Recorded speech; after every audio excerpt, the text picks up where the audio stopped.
அனைவருக்கும் வணக்கம். இந்த வீடியோவில் நம்ம என்ன பார்க்க போகிறோன்னா, எங்கள் வீட்டில் நாங்கள் கொண்டாடின நான் விளக்கேற்றி கொண்டாடின தீப ஒளி திருநாள். ஃபுல்லாக தீபங்களால் நான் விளக்கேற்றி வழிபட்ட வழிமுறைகள் தான் நான் இந்த பதிவில் போட போகிறேன். இதில் நிறைய ஷார்ட்ஸ் நீங்கள் ஏற்கனவே பார்த்துருப்பீங்க. நான் அப்பப்போ ஷார்ட்ஸ் எல்லாம் அப்லோட் பண்ணியிருப்பேன். இப்போ ஃபுல் வீடியோ நான் உங்களுக்கு இந்த பதிவில் ஃபுல்லாக கொடுத்துருக்குறேன். காலையிலேயே நாங்கள் லிங்கத்துக்கு அபிஷேகம் பண்ணியாச்சு. தலையில் கொஞ்சோண்டு அவருக்கு உச்சியில் கொஞ்சம் நல்லெண்ணெய் வச்சு அப்படியே கங்கா தீர்த்தத்தை அதற்கப்புறம் பால் அபிஷேகம் அவருக்கு பண்ணியாச்சு. மல்லிகை பூக்கள் முன்னாடி உருளியில் பூவெல்லாம் வச்சு அழகாக நடுவில் விளக்கேற்றி அவருக்கு அபிஷேகம் பண்ணி முடித்து நெய்வேத்தியெல்லாம் வச்சுட்டு அதுக்கப்புறம் தான் நான் லக்ஷ்மி குபேர பூஜை தனியாக பண்ணேன்.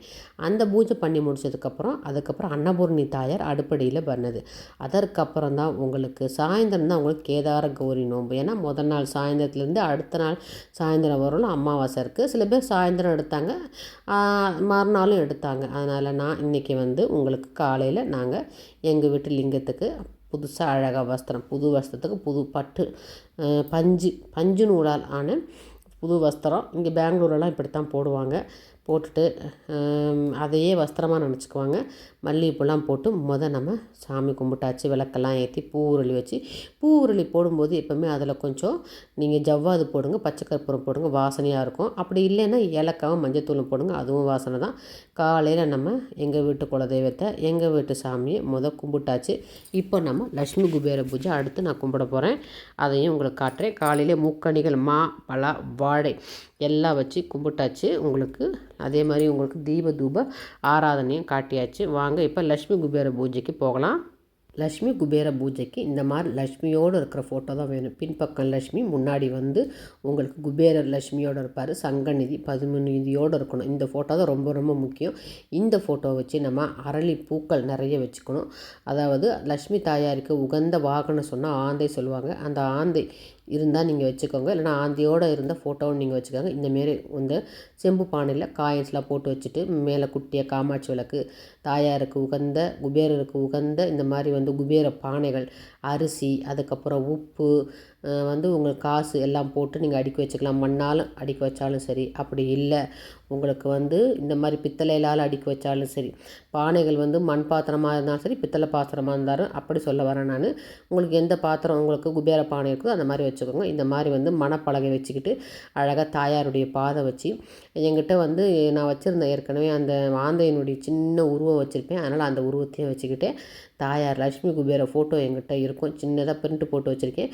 நான் அந்த ஃபோட்டோவை எடுத்து வச்சுக்கிட்டு மணப்பலகையில் கோலெல்லாம் போட்டு பாதை வச்சு மல்லிகைப்பூ வச்சு அரளிப்பூ வச்சு காலையில் லக்ஷ்மி குபேர பூஜை பண்ணியாச்சு. இப்படி பண்ணிக்கின்ற போது நம்ம எந்த ஸ்லோகம் சொல்லணுமா, கனகதாரா சோசம் ரொம்ப ரொம்ப முக்கியம். ஆதிசங்கரில் அருளிய அந்த கனகதாரா அது நம்ம அந்த பதிக்க நம்ம பாடணும். அப்போ தான் ரொம்ப நல்லது சொல்லுவாங்க. குபேர பூஜைக்கு உகந்த ஒரு ஸ்லோகம் சொன்னால் அந்த ஸ்லோகம் தான். அதை நீங்கள் பாடுங்க. இல்லைன்னா நீங்கள் லக்ஷ்மி குபேர மனசில் நினச்சிக்கோங்க. இல்லைன்னா எழுதி வச்சு படிங்க. படித்தா ரொம்ப நல்லது உலகிற்கு அப்படின்னு சொல்லிட்டு முன்னோர்கள் சொல்லியிருக்காங்க, பெரியவங்க சொல்லியிருக்காங்க. அதனால் நம்ம தீபாவளி அன்னைக்கு லக்ஷ்மி குபேரனுடைய காலையில் கும்பிட்டுட்டு எல்லாமே இது பிரம்ம முகூர்த்தம் தான் கும்பிட்டுட்டு அவங்களுக்கும் தாயாருக்கு உட்காந்து மாதுளம்பழம், நெல்லிக்காய், எலுமிச்சம்பழம் எல்லாம் வச்சு கொஞ்சம் பஞ்ச பாத்திரத்தில் கங்கை தீர்த்தம் வச்சு அவங்களுக்கு நம்ம கும்பிட்றோம். அதற்கப்புறம் நம்ம அடுப்படியில் எல்லாம் ஆரம்பிக்கணும்ல சமையல்லாம். அடுப்படிக்கு வரும்போது அங்கே அன்னபூர்ணி ரொம்ப ரொம்ப முக்கியம் இல்லையா. இப்போ அடுத்து நம்ம அன்னபூர்ணி தாயாரை வணங்க போவோம். முதல் நாளே நீங்கள் கேஸ் ஸ்டவ்லாம் க்ளீன் பண்ணி வச்சு மாக்கோலம் போட்டிருந்தாலும் சரி, இல்லை காலையில் எழுந்திரிச்சு நீங்கள் சாதா இந்த மாதிரி கோலம் போட்டாலும் சரி, எப்போவுமே கோலப்பொடியில் கொஞ்சம் பச்சரிசி மாவு கலந்துக்கோங்க, ரொம்ப நல்லது. நான் பச்சரிசி மாவு கலந்து தான் கேஸ் ஸ்டவ்வில் சைட்லலாம் கோலம் போட்டு இந்த காரெல்லாம் கோலம் போட்டு மஞ்சள் குங்குமம்லாம் வச்சுருக்கேன். ஏன்னா நம்ம தீபாவளி அன்னைக்கு அன்னபூர்ணி தாயாரை வணங்கணும். அதாவது காசியில் வருடத்திற்கு ஒரு தடவை தான் அந்த அன்னபூர்ணி சன்னதி, தங்கத்தால் ஆன அன்னபூர்ணி சன்னதி திறப்பாங்கன்னு பேர். அன்னைக்கு தான் சிவபெருமான் தாயார்கிட்ட அந்த அவருடைய பாத்திரத்தில் சாதம் வாங்கினதா அன்னம் வாங்கினதா ஒரு வரலாறு ஒன்று இருக்கும். அவங்க தான் அதில் அவங்க போட்டதுக்கப்புறம் தான் அதில் ஃபுல்லாக அன்னம் நிறைந்தது அப்படின்ற ஒரு கணக்கு சொல்லுவாங்க. அது ஒரு வரலாறு சொல்லுவாங்க. அதனால் தீபாவளினாலே உங்களுக்கு அன்னபூர்ணி தாயாரை வணங்கணும். அதனால் நம்ம அடுப்படியிலே நம்ம கும்பிடுவோம் அன்னபூர்ணி தாயாரை. அங்கேயே குபேர ஃபோட்டோ வச்சுருக்கேன், லக்ஷ்மி குபேர ஃபோட்டோ, அன்னபூர்ணி வச்சு இந்த மாதிரி என்கிட்ட ஒரு பெரிய சிலை இருக்கும். அந்த சிலையில் நான் வச்சு வெள்ளி தட்டில் வச்சு பச்சரிசி ஃபுல்லாக பரப்பி நான் அதில் அன்னபூர்ணி தாயார் இங்கே வந்து காசி சொம்பு இருந்துச்சு எனக்கு. காசிக்கு போயிட்டு வந்தவங்க கொடுத்தாங்க. அதில் வந்து மேலே அன்னபூர்ணி தாயார் அதுலேயும் வச்சுக்கிட்டேன். அடுப்படியில் எப்போவுமே ஒரு அன்னபூர்ணி தாயார் இருப்பாங்க. நம்ம சமைக்கிற இடத்துல அன்னபூர்ணி தாயார் இருந்தால் நம்ம சமைக்கிற சமையல் நல்லா அவ்வளோ ருசியாக இருக்கும். எந்த ஒரு தவறு நடக்காது அப்படின்ற ஒரு ஐதீகம். தவறுனா ருசி மாறாது, மனம் நிறைஞ்சிருக்கும் அப்படின்னுட்டு. அதே மாதிரி இங்கே தான் அக்னி மூலை, அக்னி பகவான் வீட்டு இருக்கிற இடம். அதனால் நம்ம இங்கேயே வந்து உங்களுக்கு அழகாக நான் கும்பிட்டுட்டேன். ஏன்னா இது ஐப்பசி மாதம் அப்படின்றதுனால நம்ம லிங்கத்தையும் நான் வச்சுக்கிட்டேன். காலையில் லிங்கமும் நம்ம இன்றைக்கி ஐப்பசினால கும்பிட்டுக்குவோம். ஏன்னா அன்னாபிஷேகம் ஐப்பசி மாதம் ஃபுல்லாக அன்னாபிஷேகம் வந்து விசேஷம் இல்லையே, அதனால் அன்னலிங்கத்தையும் வச்சுக்கிட்டாட்டு அன்னபூரணியும் வச்சாச்சு. அன்னலிங்கம் அடுப்படியில் வந்து எப்பவுமே நான் உப்பு ஜாடி வச்சுருப்பேன். ஸோ மகாலட்சுமி தாயாருக்கு அங்கேயும் விளக்கேற்றியாச்சு. காலையில் நான் வந்து இதையும் முடிச்சிடுவேன். அதாவது உள்ள சாமி ரூமில் கருவறையில் முடிச்சுட்டு அதுக்கப்புறம் லட்சுமி குபேர பூஜை முடிச்சுட்டு அதுக்கப்புறம் இங்கே வந்து அன்னபூரணி தாயாரையும் நம்ம வணங்கியிருக்கோம். அவங்களுக்கு அட்சதையை போட்டாச்சு. காமதேனு கற்பக விருட்ச காமதேனும் வச்சுருப்பேன். குட்டியாக ஒரு கண்ணுக்குட்டி வந்து பால் குடிக்கிற மாதிரி இருக்கணும். நான் அமேசானில் தான் ஆர்டர் பண்ணி வாங்கினேன். அதனால் அதையே வச்சு நான் அழகாக அடுப்படியில் கும்பிட்டாச்சு. அதுக்கப்புறம் தான் நம்ம சமையல் ஆரம்பிக்கணும். நம்ம இதெல்லாம் பண்ணி முடிச்சுட்டு அதுக்கப்புறம் எடுத்து வச்சுட்டு நம்ம என்னென்ன அன்றைக்கி சமைக்கணுமோ அதை அப்படியே சமைக்க ஆரம்பிக்கலாம். நல்லா உங்களுக்கு ருசியோடு மனத்தோடு அருமையாக சமையல் ரெடி ஆயிரும். இதுதான் வந்து நம்ம 3ஆவதாக பண்ணக்கூடிய வேலை. அன்னம் வந்து நம்ம ஐப்பசியமாக சிவனுக்காண்டி வச்சுருக்கிறது. அன்னபூரணி தாயாருக்கு அன்னபூரணி வச்சாச்சு. காசிலிங்கத்துக்கு மேலேயும் உங்களுக்கு அன்னபூரணி வச்சாச்சு. அஞ்சரைப்பட்டு மேலேயும் அன்னபூரணி இருக்குது. பாதமும் வச்சாச்சு. அருமையாக வந்து அடுப்படியில் உங்களுக்கு கும்பிட்டாச்சு. இவ்வளோ நம்ம கும்பிடும்போது தாயார் வந்து சந்தோஷமாக நம்ம வீட்டிலையே தங்கியிருப்பாங்க, நம்ம கூடயே இருப்பாங்க. அதை நம்மளால் உணர முடியும்.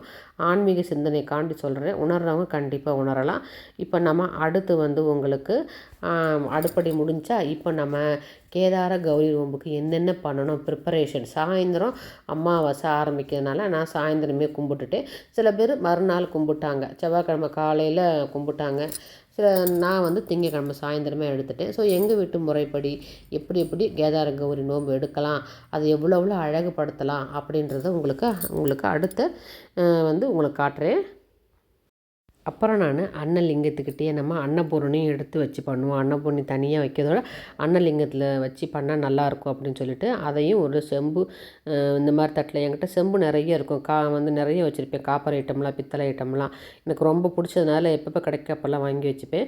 ஸோ அதே மாதிரி நம்ம அன்னலிங்கத்தை தனியாக அன்னபூரணியை வச்சு அன்னலிங்கத்தில் வச்சு அவங்களுக்கு தீப ஆராதனை எடுத்து எனக்கு ரொம்ப சந்தோஷமாக இருந்துச்சு. அது திடீர்னு தான் எனக்கு தோணுச்சு. இந்த மாதிரி நல்ல விஷயங்கள் நம்ம பண்ணும்போது பேசும்போது செய்யும்போது நமக்கே நல்ல எண்ணங்கள்லாம் தோணுங்க. அப்படி வந்தது தான் நான் உடனே அன்னபூரணியை வச்சு அன்னலிங்கத்தை வச்சு ஒரு ஆரத்தி எடுத்துக்கிட்டேன். எனக்கு அது ரொம்ப சந்தோஷமாக இருந்துச்சு, நிறைவாக இருந்துச்சுங்க. அதனால தான் அதையும் உங்களுக்கு காட்டுவோன்னு சொல்லிட்டு எல்லாமே நான் அப்பப்போ ஷார்ட்ஸில் போட்டுகிட்டே இருப்பேன். சிலது அதிக வேலையினுடைய காரணமாக மறந்துருப்பேன், வேறு ஒன்றும் கிடையாது. நிறைய எனக்குன்னா நான் எல்லா வேலையும் பார்த்துட்டு நான் இந்த வேலையும் பார்க்கும்போது இது நான் பண்ணிட்ட போது டக்குன்னு வீடியோ எடுக்க கூட சில சமயம் மறந்துடும். ஐயோ நம்ம வீடியோ எடுக்க மறந்துட்டோமே அப்படின்னு சொல்லிட்டு அந்த மாதிரி ரொம்ப யோசிச்சு பண்ண வேண்டியது. இந்த வாட்டி தீபாவளி ரொம்ப அருமையாக இருந்துச்சு. எனக்கு ரொம்ப பிடிச்சிருந்துச்சு இந்த வாட்டி தீபாவளி. ஏன்னா தாயார் கூடவே இருந்ததாக ஒரு உணர்வு இருந்ததுனால எனக்கு பிடிச்சிருக்குன்னு நினைக்கிறேன். வாங்க அடுத்து நம்ம எப்படி உங்களுக்கு வந்து கேதார் நோம்புக்கு என்னென்ன பண்ணலாம் அப்படின்னு காட்டுறேன். எல்லாமே டேபிளில் நான் எல்லாமே எடுத்து வச்சுக்கிட்டேன். எல்லாம் தொலைக்கி வச்சுக்கிட்டேன். செம்பு, எங்கிட்ட இருக்க பித்தளை எல்லாம் தொலைக்கி வச்சுக்கிட்டேன். அகல் விளக்கெலாம் புதுசாக எடுத்து வச்சுக்கணும். இந்த வாட்டி புதுசாக தாயார் முகம் சின்னதாக ஒன்று வாங்கினேன். அதுக்கப்புறம் வந்து உங்களுக்கு பாதம் வாங்கினேன்.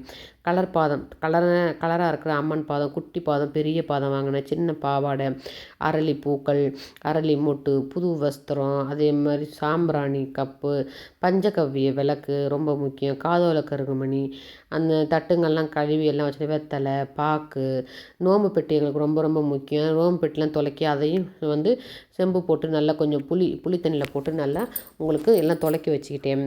இப்போ வந்து கலசம் ரெடி பண்ணுறதுக்கு நம்ம சொம்பில் நான் என்ன பண்ணேன், எப்போவுமே பச்சை கற்பூரமும் கொஞ்சம் ஜவ்வாதும் போடுவேன், வாசமாக இருக்கும்னுட்டு. அதனால் அதில் வச்சு நம்ம கலசம் ரெடி பண்ணுறதுக்காண்டி அதில் நான் தண்ணி ஊற்றி வச்சுருக்கிறேன்.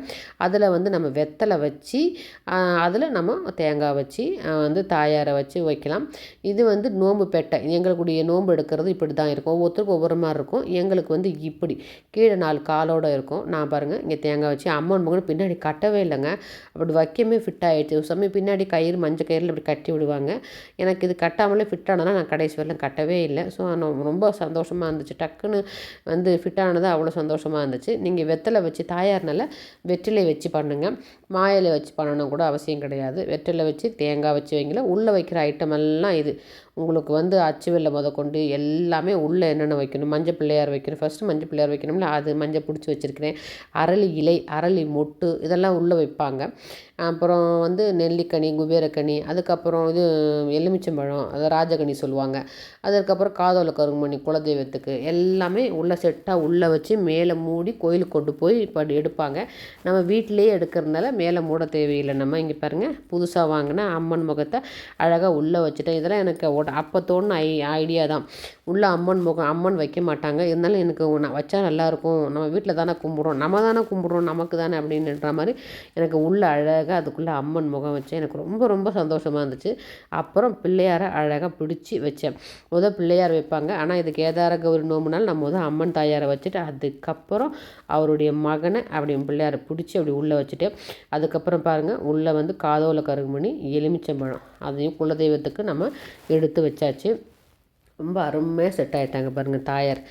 பார்க்க ரொம்ப வந்து எனக்கு அழகாக அந்த சிரிச்சிட்டே இந்த மாதிரி இருந்துச்சு. அதுக்கப்புறம் வந்து விரலி மஞ்சள் தான் உள்ளே வைப்பாங்க. அப்புறம் அரளி மொட்டு வைப்பாங்க. அரளி மொட்டையும் உள்ளே வச்சாச்சு. அதற்கப்புறம் வந்து உங்களுக்கு நெல்லிக்காய் வச்சாச்சு, எலுமிச்சம்பழமும் உங்களுக்கு வச்சாச்சு. அதுக்கப்புறம் உங்களுக்கு வந்து நம்ம வந்து ஒரு சின்ன வாழையில் வச்சு மூடலாம். அதுக்கு முன்னாடி பஞ்சகவ்ய விளக்கு ரொம்ப ரொம்ப முக்கியம். தாயாருக்கு வந்து இந்த பஞ்சகவ்ய விளக்கம் அவ்வளோ பிடிக்கும். அதனால் அந்த பஞ்சகவ்ய விளக்கம் உள்ளே நான் வச்சுருக்கேன். இது வந்து உங்களுக்கு நோன்பு கயிறு. இந்த பழக்கம் ஒவ்வொருத்தருக்கும் ஒவ்வொரு மாதிரி இருக்கும். நோன்பு கயிறு அவங்களுக்கு என்ன நோன்பு கயிறு நீங்கள் வச்சுக்கலாம். இப்போ நான் என்னுடைய வீட்டில் எடுக்கிற உங்களுக்கு கேதார கௌரி நோன்பு தான் சொல்கிறேன். இதே மாதிரி எல்லோரும் எடுக்க மாட்டாங்க. நான் எப்படி பண்ணுறதுன்னு தான் உங்களுக்கு காட்டுறேன். அதுக்கு மேலே ஒரு வாழையில் வச்சுக்கிட்டேன். கீழே வாழையில் வச்சு கூட நீங்கள் பிள்ளையாரெல்லாம் வைக்கலாம். நான் அது டக்குன்னு அமைஞ்சதுனால டக்குன்னு வச்சுட்டேன். அப்புறம் தாயாருக்கு உகந்த உங்களுக்கு மாதுளம்பழம், வாழைப்பழம், வெத்தலை, பாக்கு, கற்பூரம், ஊதுபத்தி எல்லா ஐட்டமும் 1 by 1 வைக்கலாம். அப்புறம் வந்து இது வந்து அரளி இலை வைப்பாங்க. இதெல்லாம் நம்ம கோவிலுக்கு கொண்டு போகும்போது இதெல்லாம் கொண்டு போகலாம். அவங்க வந்து ஊதுபத்தி கொடுத்துட்டு அப்புறம் கற்பூரமும் கொடுத்துட்டு அவங்கக்கிட்ட அந்த பாதத்தில் வந்து தாயாரினுடைய அந்த நோன்பு கயிறை வச்சு கொடுப்பாங்க. இந்த நோன்பு கயிறு வந்து வீட்டில் எத்தனை பேர் இருக்கோ அத்தனை பேருக்கு எடுப்பாங்க. சில பேர் வீட்லேயே வந்து 21 கயிறு சேர்ந்து வந்து நோன்பு கயிறு தயாரிப்பாங்க. அந்த காலத்துலலாம் அப்படித்தான் வீட்டிலேயே தான் பண்ணுவாங்க. 21 முடிச்சு போட்டு பண்ணுவாங்க. இப்போ அவங்கவுங்க கடையில் வாங்கிக்கிறாங்க. இதை வந்து நம்ம இந்த நோன்பு எடுக்கும்போது கேதார கௌரியினுடைய வரலாறை சொல்லிட்டு தான் நம்ம இந்த நோன்பு எடுக்கணும். பிருங்கு முனிவருடைய வரலாறு ரொம்ப முக்கியம். இதில் நான் இதை பார்த்துட்டே இருங்க, நான் வரலாறு சொல்கிறேன்.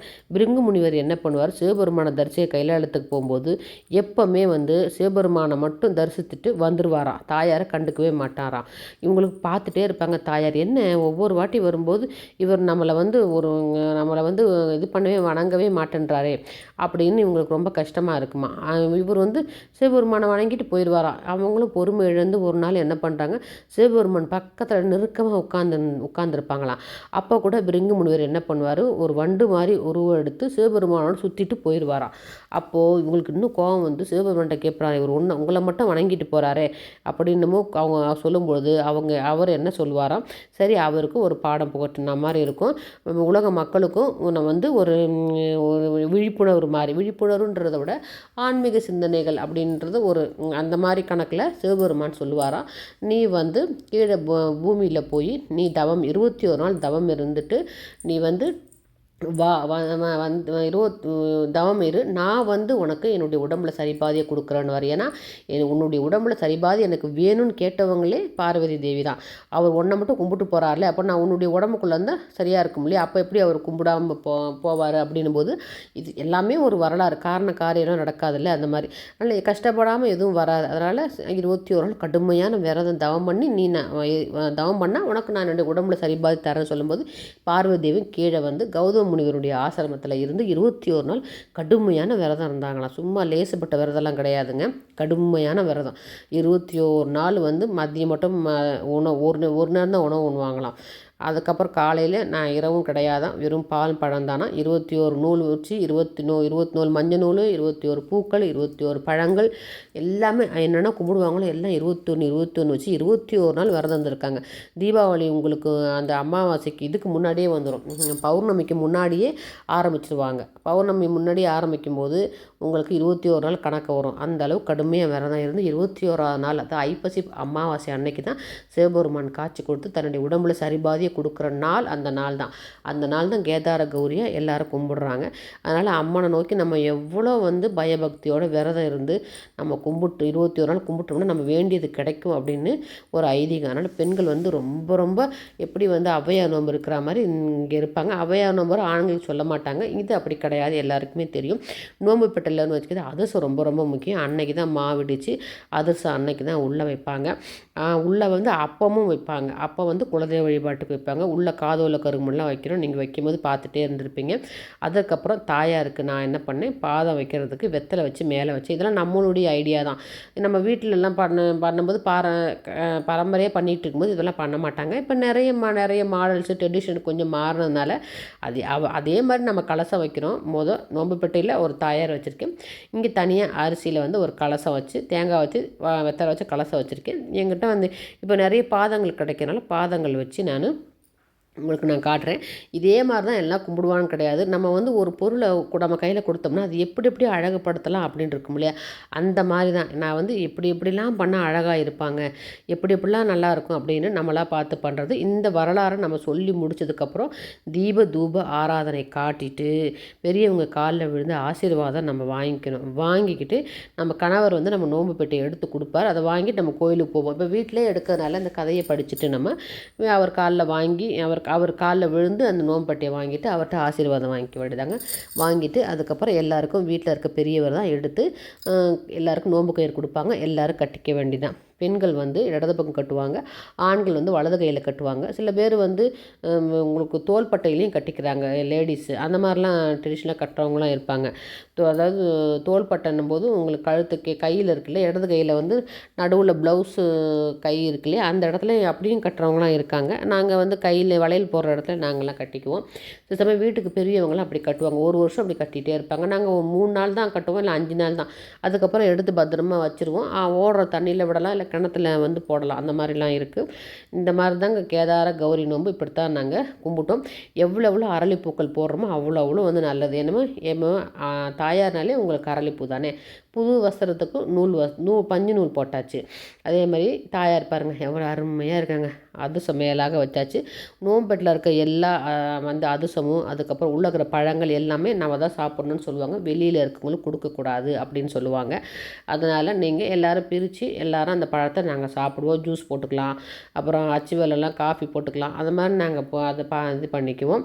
இந்த நோம்பு பெட்டைக்குள்ளே வைக்கிறது எங்களுக்கு எண்ணிக்கை நோம்பு கிடையாது, பிடி கணக்கு, ஏகா நோம்பு சொல்லுவாங்க. 3 வாட்டி எடுத்து வைக்கணும்.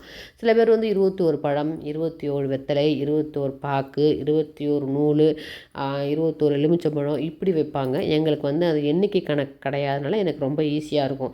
அதனால் டக்குன்னு 3 வாட்டி நான் எடுத்து வச்சுருவேன். நான் அழகுப்படுத்தினது தான் இதெல்லாம், இப்படி தான் பண்ணணும்னு கிடையாது. அதான் சொல்லணும், நம்மக்கிட்ட ஒரு பொறுப்பை கொடுத்தாங்கன்னா, ஒரு வேலையை கொடுத்தாங்கன்னா அது ரொம்ப அழகுப்படுத்தும்ல, அந்த மாதிரி தான் அழகுபடுத்தி நான் இந்த வாட்டி எடுத்திருக்கேன். எனக்கு ரொம்ப பிடிச்சிருந்துச்சு. தாயாருக்கு அட்சதெல்லாம் வச்சுருந்தேன், குங்குமம் வச்சுருந்தேன். துளசி மாடத்தில் 2 பக்கம் புது விளக்கில் 2 பக்கம் விளக்கேற்றி நாங்கள் கேதார கௌரி நோன்பு சாயந்தரம் கும்பிட்டோம். ரொம்ப சந்தோஷமாக இருந்துச்சு. கேதார கௌரி நோன்பு கும்பிடும்போதும் சரி, லக்ஷ்மி குபேர பூஜை பண்ணும்போதும் சரி, நம்ம கனகதாரா சோஸ்திரம் பண்ணால், அந்த பாடல் பண்ணால் நல்லது சொல்லுவாங்க. முக்கால்வாசி நீங்கள் லக்ஷ்மி குபேர பூஜைக்கே சொல்லுங்கள். உலகியலுக்கு நல்லது, அருளும் பொருளும் வேணும் இல்லையா. அருள் அவ்வுலகத்திற்கு, பொருள் இவ்வுலகத்திற்கு வேணும்ல, ரெண்டுமே வேணும் போது நம்ம 2 பக்கமே நம்ம கும்பிட்டுக்கணும். அதனால் அருமையாக இந்த வாட்டி எங்களுக்கு தீபாவளிக்கு நல்லபடியாக எல்லா பூஜையும் பண்ணி முடித்தேன். ரொம்ப நிறைவாக இருந்துச்சு இந்த பூஜை.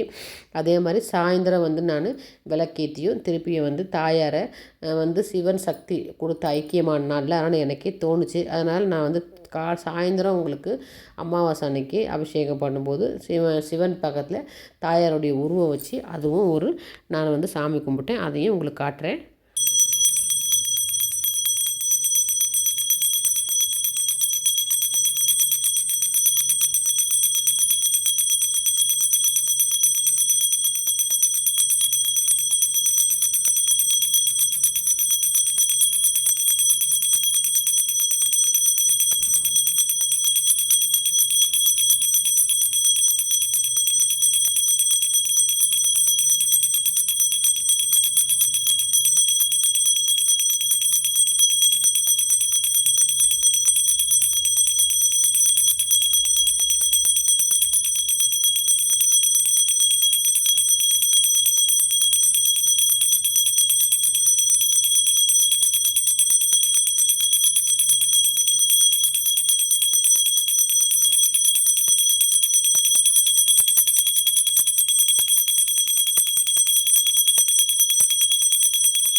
சாயந்தரம் வந்து உங்களுக்கு நோன்பு எடுத்தாச்சா. இது வந்து புதன்கிழமை காலையில் தாயாரை அழகாக வந்து சிவன் பக்கத்தில் வச்சு, அதே மாதிரி உங்களுக்கு காதோல கருமணி குலதெய்வம்லாம் வச்சு, குலதெய்வத்துக்கு வேண்டியதெல்லாம் வச்சு, அதில் வந்து மல்லிகைப்பூ வச்சு பஞ்சமுகம் விளக்கேற்றி வெள்ளியில் நல்லா வந்து உங்களுக்கு இழுப்பை எண்ணெய் ஊற்றி வந்து காலையில் செவ்வாய்க்கிழமை காலையில் சாமி கும்பிட்டாச்சு. சிவனும் சக்தியும் சரிபாதியாக கொடுத்த அந்த நாளை ஞாபகப்படுத்துறதுக்கு திடீர்னு தோணுதுனால நானே வந்து இந்த மாதிரி பண்ணேன். ரொம்ப அருமையாக இருந்துச்சு. இதுவும் எனக்கு ரொம்ப பிடிச்சிருந்துச்சி. தாயாரை வச்சு இந்த மாதிரி நம்ம விளக்கேற்றி சாமி கும்பிடும்போது அதுவும் மனசுக்கு ரொம்ப நிறைவாக இருந்துச்சு. இந்த வாட்டி எனக்கு வந்து தீபாவளி வந்து காலையில் கும்பிட்டதும், அதே மாதிரி லட்சுமி குபேர பூஜை, அன்னபூரணி பூஜை, அதுக்கப்புறம் கேதார கௌரி நோன்பு சாயந்தரம் எடுத்தது, மறுநாள் தாயாரை வந்து கும்பிட்டது எல்லாமே எனக்கு ரொம்ப திருப்தியாக இருந்துச்சு. இன்னும் நிறைய நம்ம நல்ல விஷயங்கள் பண்ண நமக்கு நிறைய வந்து ஐடியாஸ் வரும் இல்லையா. அந்த மாதிரி தான் நம்ம நல்ல விஷயங்களை பார்க்கணும், நல்ல விஷயங்களை பேசணும், நல்ல விஷயங்களை செய்யணும்னு சொல்கிறது இது தான். நல்லதே நினச்சிட்டு தான் நல்லதே நமக்கு நடக்குங்க. நிறைய பேர் இந்த வீடியோவை பார்க்க முடியாது, ஏன்னா யாரும் ரெஃபர் பண்ணால் தான் பார்ப்பாங்க. அதனால் இந்த வீடியோவை பார்க்குறவங்க, சப்ஸ்கிரைப் பண்ணவங்க கண்டிப்பாக இந்த மாதிரி இவங்க பண்ணியிருக்காங்க, இந்த மாதிரி பாருங்கள் அப்படின்னு கண்டிப்பாக நீங்கள் இந்த வீடியோவை எல்லாருக்கும் ஷேர் பண்ணுங்கள். பார்க்கட்டும், அவங்களுக்கும் நிறைய ஐடியா வரும். நீங்கள் கமெண்ட்ஸ் உங்களுக்கு இதில் என்ன பிடிச்சிருக்கோ என்னென்னு கமெண்ட்ஸ் போடுங்க. நிறைய வீடியோ நான் போட்டிருக்கேன், நிறைய பேர் பார்க்குறீங்க, எனக்கு ரொம்ப சந்தோஷம். இன்னும் கூட உங்களுக்கு அக்கமாதேவி ஸ்ரீசைலம் நல்லா நிறைய பார்த்து எனக்கு கமெண்ட்ஸ் கொடுக்குறீங்க. ஒன் டே டூர் போயிட்டு வந்ததும் கமெண்ட்ஸ் கொடுக்குறீங்க. பெங்களூரில் ஒன் டே டூர் போயிட்டு வந்தது நான் போட்டிருக்கேன். அதனால் நீங்கள் இந்த தீபாவளி எங்கள் வீட்டில் நான் கொண்டாடின தீபாவளி அப்படியே நான் போட்டிருக்கேன். இது யார் யாருக்கு எவ்வளோ பிடிச்சிருக்கு, என்ன பிடிச்சிருக்கு, இது நிறைய குறைகள்லாம் கண்டிப்பாக நீங்கள் கமெண்ட்ஸில் போடுங்க. அனைவருக்கும் தீபாவளி நல் வாழ்த்துக்கள். வணக்கம்.